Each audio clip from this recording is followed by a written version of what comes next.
हरिओम गुरु प्रेमियों, जीवन के हर एग्ज़ाम में पास कैसे हों। तो गुरु ने बताया, जो अपने क्रोध को नियंत्रित रखते हैं, अवगुण को दूर कर अपनी बुद्धि का प्रयोग करके घर में कुशल मंगल करते हैं।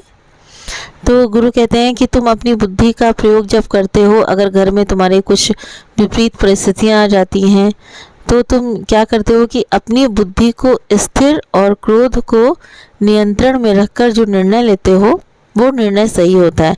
तो इसीलिए अपनी बुद्धि को स्थिर रखो और जो तुम्हारा क्रोध है उसको नियंत्रण में रखो। बुद्धिमान के साथ साथ चरित्रवान भी होना चाहिए, और चरित्रवान के साथ साथ बताया कि कलाकार गुणवान भी हो, और गुणवान होने के साथ साथ संतोषी सहनशीलता भी होना चाहिए। ठीक है, तो यही गुरु समझा रहे हैं ना कि तुम्हारे अंदर संतोष हो, सहनशीलता हो, क्रोध को पीने की क्षमता हो। क्योंकि ये होता है ना कि जो गृहस्थ में रहते हैं और ज़्यादातर स्त्रियां जो होती हैं, ठीक है, तो इनको भगवान ने ऐसा कहते नहीं है कि एक वज्र की तरह कठोर भी बनाया है कि हर परिस्थितियों का वो सामना भी कर सकें, और इतनी सहनशीलता भी दी है जैसे ममता वो स्त्रियों में होती है माँ के रूप में। और घर का संचालन करने के लिए बहू जो होती है, ठीक है, तो स्त्रियों के देखिए कई रूप हैं, बहू, बेटी, सास, माँ। तो कि जितना संतोष एक स्त्री कर सकती है उतना पुरुष नहीं कर सकते हैं, और पुरुष अगर करते भी हैं ना तो वो जताते नहीं हैं। जैसे स्त्रियों में होता है तो वो रो कर जता देती हैं, कह कर जता देती हैं। तो गुरु यही कहते हैं कि गम खाने की क्षमता भी होनी चाहिए। अगर तुमको गम लगता है, कहते नहीं कि बहुत सारी ऐसी स्त्रियां हैं, जैसे हमारे गीता भगवान है, दादा लक्ष्मी भगवान है, तो इन्होंने क्या, इनके जीवन में क्या कभी उतार चढ़ाव नहीं आया, तो उससे वो उपराम कैसे हुए? ज्ञान के द्वारा, गुरु का ज्ञान सुना तो उसके द्वारा वो उपराम हुए। तो यही कह रहे हैं कि स्त्रियों में गम खाने की क्षमता भी होनी चाहिए और बुद्धिमत्ता होनी चाहिए, लेकिन बताया कि आसक्तिहीन होना चाहिए, मन पर अपने कंट्रोल रखना आना चाहिए, और संयम, नियम, साधना। और गुरु ने कहा कि इसी में रहो, तुम्हारे अंदर संयम हो, साधना हो, नियम हो। देखो, नियम में रह करके अगर कोई कार्य किया जाता है तो कहते हैं कि वो लॉन्ग टाइम तक चलता है। जैसे रावण जो था वो राम से ज़्यादा कितना था, बहुत ज़्यादा, मतलब चारों वेदों की उसके पास साधना थी, ठीक है, वो व्याख्या भी कर लेता था उसकी। और लेकिन क्या था कि रावण के अंदर एक कमी थी कि वो संतोषी नहीं था। अगर हमारे पास जैसे धन है, दौलत है, हमारे अंदर ज्ञान है, ठीक है, लेकिन हमारे अंदर संतोष भी होना चाहिए। तो इसीलिए रावण जो था वो क्या हुआ, धराशायी हुआ, क्योंकि उसके अंदर अहंकार आ गया था, संतोषपन नहीं आया था। तो इसीलिए कहते हैं ना कि अहंकार से अगर हम अपने घर का निवारण करेंगे, किसी समस्या का हल करेंगे तो वो नहीं होगा, और कहते हैं कि ये हम आग को और भड़काने का काम करते हैं। तो यही गुरु कहते हैं कि रावण के अंदर ये सब था, तो फिर वो धराशायी हुआ। तो अगर हम उस तरह से करते हैं तो हम भी धराशायी हो जाएंगे। और बताया कि जिस घर में लोग अन्न के दाने को संभाल कर रखते हैं, देखिए आज क्या है कि ना कि अगर थोड़ा सा भी कोई चीज़ बचता है ना, हर घर में देखिए बचता है, कि हर घर में ऐसा तो है नहीं कि गिन के रोटियां बनाई जाती हों, एक दो एक्स्ट्रा तो बनाई ही जाती हैं। कि किसी का अगर 2 रोटी खाने का मन है, अगर वो खाता है तो 3 रोटी भी खा सकता है ना।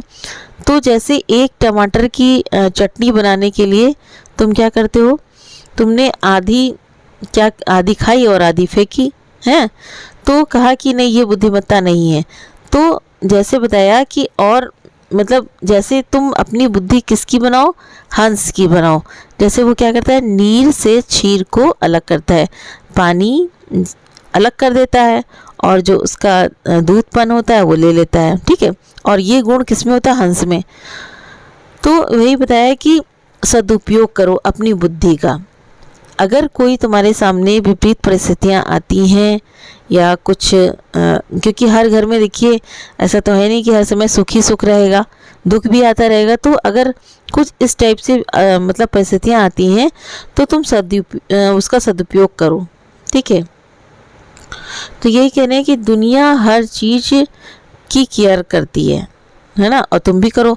तो जिसके दाम्पत्य जीवन में बताया लड़ाई हो, झगड़े हो, है ना, तो वो दाम्पत्य जीवन अच्छा नहीं चलता है। गाली गलौच हो तो कहा ना कि कैसे रहना चाहिए, गुरु ने कहा दोस्त की तरह रहो। पति अपने आप को बड़ा ना समझे और पत्नी अपने आप को ना समझे। और ऐसे घरों में लक्ष्मी क्या कहते हैं ना, कि अपने आप आकर निवास करती हैं जहाँ पर ये कलह नहीं होता है। तो इसीलिए घर की कलह को भी शांत करना चाहिए। और वो घर क्या होता है कि धन धान से संपन्न होता है। जैसे दीपावली आई थी और चली गई, तो उसमें क्या हमने लक्ष्मी पूजा की ना, लेकिन कहते हैं कि अपने घर की जो लक्ष्मी है उसको भी सम्मान देना चाहिए, उसका भी आदर करना चाहिए। तभी कहते नहीं, जैसे बहुत लोग होते हैं तो अपने घर के कहते नहीं कि जेवर जो बनवाते हैं, तो वो कहते हैं कि एक समय जब कभी ऐसा आता है तो उसके लिए होते हैं। लेकिन ये भी कहा जाता है कि घर की लक्ष्मी के अगर जेवर हटाते हैं तो उस घर में दरिद्र आता है। क्यों? क्योंकि जेवर जो होते हैं, देखिए शादी होती है ना तो पूजा पाठ होता है और कैसे चढ़ावा चढ़ता है, तो उसकी पूजा, जैसे दीपावली में क्या होता है कि हम लोग देखो अपने भाई खाते निकालते हैं और जो जितना गोल्ड का सामान होता है निकाल करके उसकी पूजा होती है ना। तो यही बता रहे हैं कि घर की लक्ष्मी मतलब को भी खुश रखना चाहिए। और जिसके घर में ये 6 बातें होती हैं उसके घर में सुख कभी दूर नहीं होता है, ठीक है। जैसे बताया कि डेली इनकम जिसका होता है और वो उसको सोर्स ऑफ इनकम बढ़ाना चाहिए, ठीक है। और बताया कि आदमी की बड़े से बड़ी मतलब एक कहते नहीं कि परिवार को चलाने की उसकी एक रमज होनी चाहिए। जैसे अगर मान लो हमारे पास 10,000 है तो एक गृहिणी को ये चलाना आना चाहिए कि उसमें भी चला ले।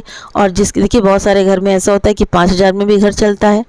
तो वो अपने ऊपर डिपेंड करता है ना कि हम कैसे अपनी परिस्थितियों को संभालें। और पूरे परिवार को निरोगी होना, कैसे रोग से मुक्त होना, ये मुख्य कारण है, ठीक है। तो और जैसे बहुत लोग होते हैं कि मेहनत नहीं करना है, वर्कआउट नहीं करते हैं, सिर्फ खाएंगे और खा करके घर में बैठे रहेंगे। तो ऐसा नहीं, गुरु ने कहा कि अगर आपने कुछ खाया है तो उसको डाइजेस्ट करने के लिए भी आप टहलिए। और जिनको देखिए बताया कि समय समय पर बताते रहते हैं गुरु कि अगर तुम्हें डायबिटीज़ है, तुम्हें अगर ब्लड प्रेशर है तो आप टहलो, अच्छा डाइट लो, योगा करो, भगवान के भजन ध्यान में रहो, ठीक है। तो इससे क्या होगा कि हमारा जो शरीर है वो स्वस्थ रहेगा। तो शरीर को भी स्वस्थ रखना है क्योंकि इससे ही हमें भक्ति करनी है। तो बताया कि हमें कठोर परिश्रम करना है। कैसे? कि अगर आप मतलब कोई जैसे घर का काम कर रहे हो, खाली बैठना नहीं है, अपने शरीर को कहते नहीं चलाना है। जैसे बहुत सी माता और बहनें हैं तो वो क्या करती हैं कि जैसे कोई घर में काम करने वाला हो, नहीं सबको काम करना चाहिए। अगर मान लो बहू है बहुत काम करने वाली है या बेटी है, लेकिन सबको काम करना चाहिए। वो हमें अपने शरीर के लिए सोचना है ना कि अगर हम इस शरीर से अपना जितना वर्कआउट करेंगे, जितना ज़्यादा परिश्रम करेंगे, उतना ही हमारा शरीर स्वस्थ रहेगा। लेकिन हम क्या करते हैं कि खा करके और बैठ जाते हैं, ठीक है। तो रोग से अगर दूर होना है तो हमें वर्कआउट करना है। और स्त्रियां जो होती हैं तो गुरु ने बताया कि ये कैसी होती हैं, प्रेमी स्वभाव की होती हैं, ठीक है। और स्त्रियों में आध्यात्मिक सहन शक्ति भी बहुत ज़्यादा होती है। तो कहीं ना कहीं इनके गुण के साथ में अवगुण भी बन जाता है। क्या?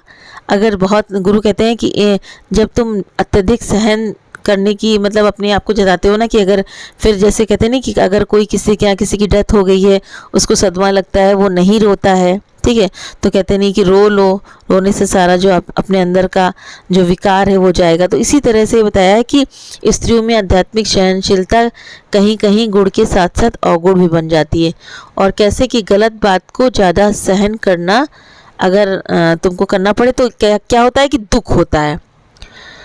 तो अन्याय सहने का अन्याय करने से भी ज़्यादा खराब माना गया है। जैसे भगवान को पाने के लिए साधना करनी पड़ती है, ठीक है, सत्संग जाना पड़ता है, गुरु के वचनों पे चलना पड़ता है। तो ठीक उसी तरह से जीवन के हर एग्ज़ाम को पास करने के लिए तुम्हें अपने मन की साधना भी करनी पड़ेगी। इसका मतलब ये है कि संतोषपन हो तुम्हारे अंदर, धीरजपन हो। और ये कैसे होगा? अपनी बुद्धि का प्रयोग करके। तो हर बात का समाधान होता है। जैसे कि हम क्या करते हैं कि एग्ज़ाम देने जाते हैं ना, परीक्षा देने, तो पहले से क्या करते हैं? तैयारी करते हैं। तो उसी प्रकार पहले से ही हमें तैयार रहना है और इन जंजीरों से बाहर निकलना है। और हमें संकल्प यानी कि सोचना है और इच्छाओं पे लगाम लगाना है और मोह अहंकार को त्यागना है। हमें कहते नहीं कि मोह अहंकार को त्यागना है और सबसे प्रेम करना है, यही हमारा धर्म है। तो प्रत्येक घटना पर हम क्या करें? विचार करें और कर्म ऐसा करें कि बताया नहीं कि गुरु कहते हैं कि सब कुछ गुजर जाने वाला है, कुछ भी टिकने वाला नहीं है और ना हमेशा ही रहने वाला है। तो इसीलिए हमेशा उदार चित बनो। तुम सोचते हो कि एक ऐसा समय रहे हमारे पास दुख ना आए, सुख ही रहे, तो क्या ऐसा हो सकता है? मनुष्य का जीवन जो इस संसार में आया है तो दुख और सुख दोनों ही आएंगे। ऐसा नहीं है कि सुख नहीं आएगा, लेकिन सुख कहते हैं नहीं कि थोड़े समय के लिए होता है और दुख की रात बहुत लंबी होती है। अगर दुख आता है वो काटे नहीं कटता है। तो इसीलिए गुरु कहते हैं कि अपने आप को सम रखना सीखो। तो प्रत्येक घटना पर जितनी हमारे मतलब जीवन में घटनाएं होती हैं या आस पड़ोस में होती हैं तो उस पर विचार करो। अगर कोई किसी के यहाँ जाता है तो हमारे यहाँ भी कहते नहीं कि अगर हम भी तो एक ही मतलब संसार में रह रहे हैं ना, ऐसा तो नहीं कि सामने वाले के यहाँ दुख आया तो हमारे यहाँ नहीं आएगा या हमारे यहाँ आया तो उसके लिए नहीं आया। तो इस पर हमें विचार करना है क्योंकि सब गुजरने वाला है, समय एक जैसा नहीं होता है। जैसे हमने बचपन देखा, जवानी देखी, अब बुढ़ापे की तरफ अग्रसर हो रहे हैं ना हम सब।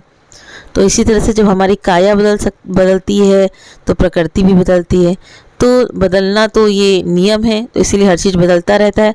तो हम गुरु के वचन में ही रहें। हरि ओम तत्सत।